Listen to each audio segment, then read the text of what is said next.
د قصیدی بردی د لیکلو باعث سو او پس منظر سو ځینې علما دې ته برأهم وی ادی خپل نوم دی الکوكب الدریه فی مدح خیر البریه چمکدار ستوره د رسول الله صلی الله علیه وسلم په صفت او مدح کې برده باندې مشهوره ده نو دا برده باندې ولی مشهوره ده بعض علما وی چې دا مجازن وته برده ځکه وی چې دا مشتمله ده په مناقب او په صفات او مدح د رسول الله صلی الله علیه وسلم لکه څنګه چې صادر د انسان نت محیطي او توشوي وي د کرنګ دا ټول کتاب په مدح د رسول الله مبارک مشتمل دی اچھا ویلی دی چې د خپل ځان مشابه کړی دی حضرت کعب بن زهیر رضی الله عنه سره داغه قصیده هم داسې ده نو امام بوصیری دا غرض چې زما دا کتاب د حضرت کعب بن زهیر رضی الله عنه د کتاب سره متبرک شي دا غي برکت ورته شامل شي او مشهور دا چې د قصیده برده بل نوم قصیده بر امر غلې دی نو دا وجه ده کوم چې عام شارحان علما د دې په وجه تسمیه کې بیانوي چې امام بوصیری رحمت الله علیه په اخر عمر کې بیمار شو یارانو دوستانو تعلق ترک فالج والے نیم وجودی کار نکو حرکت نشو کوله امام بوصیری رحمت الله علیه خو ډېر اوچته زندگی تیر کړو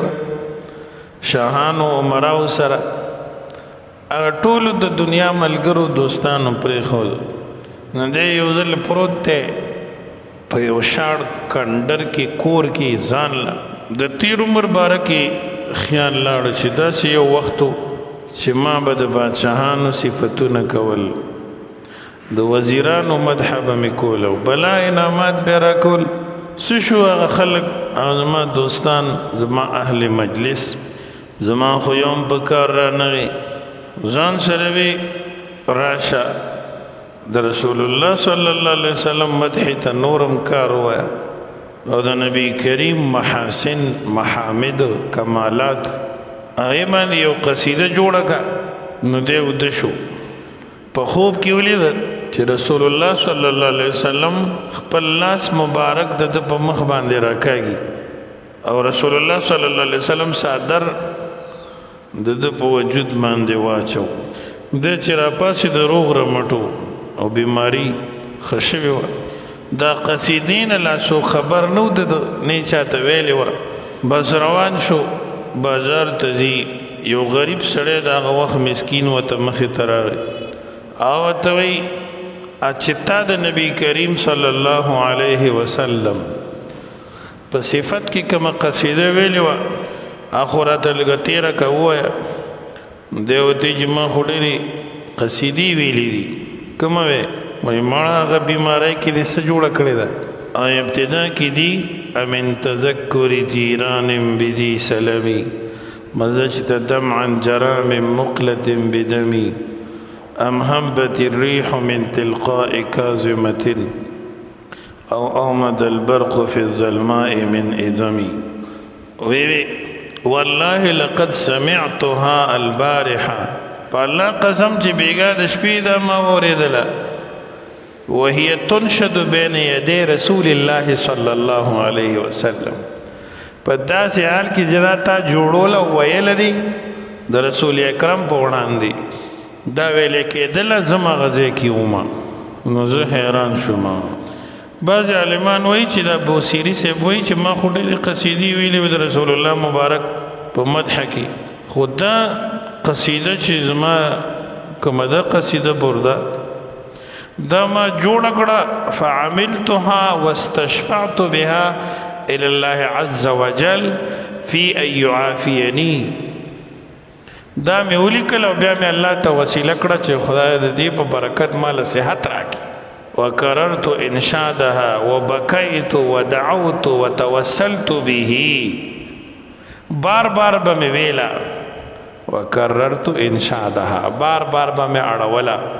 جړل به مې دعا به مې کولا او دا به مې الله ته وسیله کولا ونمت دشم يوشبا فرأيت النبي صلى الله عليه وسلم آقا مدني صلى الله عليه وسلم يولد فمسح على وجهي بيده الكريمة اغب خپل لاس مبارک خپل لاس مبارک زما په مخ باندې راخ کلو او په ما باندې خپل صادر واچو فانتبهت زرا بیدار شم چې راویښ شم روغ رمټو ما نو زه د کوره ووتم او مخکې مې دا چاته هم نه ویلې دا قصیده نو بعضې صالحان صوفیانو نه یو کس ما سره ملو شو ما ته وی چې زه خو راغلی یم چې ما له قصیده راکې کومه چې تا د رسول کریم په مدح کې ویلې وه ما چې کومه وی هغه چې تا په خپله بیمارۍ کې ویلې وه او جوړه کړې دې وه ابتدا یې راته وویله او وی فرمیل په الله قسم بیګا شپه مونږ دا اورېده کله چې دا د رسول کریم په وړاندې اورولې کېدله او مولد نبی علیہ السلام چې داسې به ورسره خوځېدو او خوشحالېدو او چې چا ویله په هغه باندې خپل صادر ور واچولو د علامه خرپوتی رحمت الله علیه لیکلي دي عصیدة الشهده کې چې دا د دې زمانې قطب و بزرګو دا سړی وی ما ولا ورکړله نو دا خوب خور شو تر دې چې هغه زمانه کې کوم وزیرو بهاء الدین هغه ته هم دا خبره ورسېدله نو علامه بوصیري رحمت الله علیه وی د ما په سوال جواب ولیکو او راته وی چې دا زه تا نه لیکل غواړم یا ته راته ولیکه نو هغه ته ما ورکړله او ویې لیکل او هغه وی چې زما دا قصیده دومره خوښه ده دې کې دومره برکات دي چې زه به دا اورم او په سرتور سر به ورته ولاړ یم نو هغه به داسې کول چې ولاړ به خپې ابلغ بي سرتور سر د دې په احترام کې وکان یحب سماعها هو و اهل بیته هغه به دا خوښوله چې زه اورم او زما د کور خلک یې اوري سعد الدین یو صاحب دی چې د هغه په سترګو کې څه تکلیف و چې قریب دی ړوندوالي ته نږدې شوی نو خوب کې ورته چا وی اذهب الى الصاحب وخذ البرده دله ورشه او دا قصیده برده ته نواله او په خپل سترګو باندې کېده د الله په حکم سره به ته ښه شي نو دی راغی صاحب ته او دا خوب یې ورته ذکر کو نو هغه ورته وی چې ما سره خو د نبي علیه السلام د آثارو نه صادر مادر نشته برده یو ساعت یې سوچ کو چې او شاید چې دا قصیده برده وي وی ورچه زما خادم ته ووایه چې د زړو آثارو کوم بکس دی هغه راوالي او هغې کې ما قصیده برده ساتلې ده ځان سره نو هغه یې راواغسته بکس او قصیده برده یې ترې راویستله دل یې راوړله سعدالدین واغشته او په خپلو سترګو باندې یې کېښوده د الله په حکم سره دواړه سترګې یې روغې رامټې شوې دې وجې نه ورته برده وایي قصیده برده کې لس فصلونه دي ړومبی د عشق او د محبت د رسول الله صلی الله علیه وسلم په باب کې ده دویم فصل د خواهشات نفسانیو نه د ځان ساتنې باره کې ده دریم په مدح د رسول کریم کې ده څلورم په ولادت شریف د رسول الله مبارک کې ده پنځم فصل په معجزاتو د رسول انور صلی الله علیه وسلم کې دي شپږم فصل په شرف د قرآن او په مدح د قرآن مشتمل دی اوم فصل د معراج مسله باندې مشتمل دی اتم په جهاد د رسول صلی الله علیه وسلم کې او غزوات د رسول الله صلی الله علیه وسلم کې بیان دی او نهم په توسل د رسول الله صلی الله علیه وسلم کې او لسم مناجات دی الله تزاری ده تقریبا